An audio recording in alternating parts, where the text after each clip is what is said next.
Welcome to this lecture on debugging and testing your Kotlin code.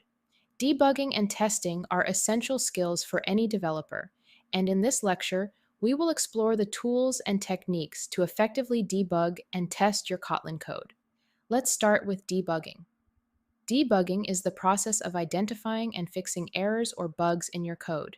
In IntelliJ IDEA and Android Studio, we have powerful debuggers that allow us to inspect the state of our application at runtime.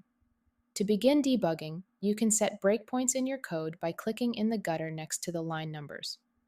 A breakpoint is a marker that tells the debugger to pause execution at a specific line of code. Once a breakpoint is set, you can start the debugger by clicking the debug icon. When the debugger hits a breakpoint, your application will pause, and you can inspect variables, evaluate expressions, and step through the code line by line. This is incredibly useful for understanding what your code is doing at each step and for identifying where things might be going wrong. Next, let's talk about testing. Writing tests for your code ensures that it behaves as expected and helps prevent bugs from being introduced in the future. Kotlin supports several testing frameworks, with Junit being the most popular. To write a test, you create a test class and annotate methods with test. Inside these methods, you can use assertions to verify that your code is working correctly. For example, if you have a function that adds two numbers, you can write a test to check that the result is correct.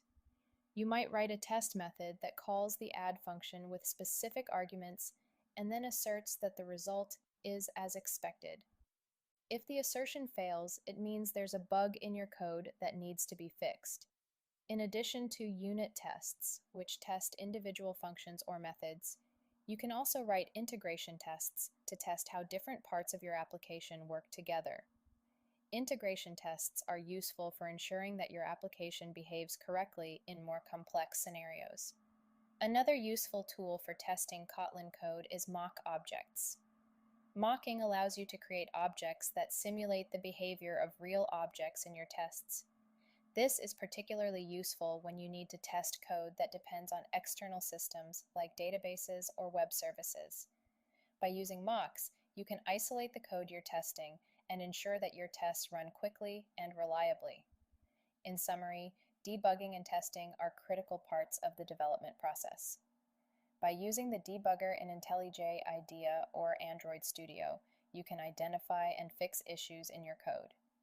By writing tests with frameworks like Junit and using tools like mocks, you can ensure that your code works correctly and is robust against changes. These practices will help you become a more effective and reliable developer.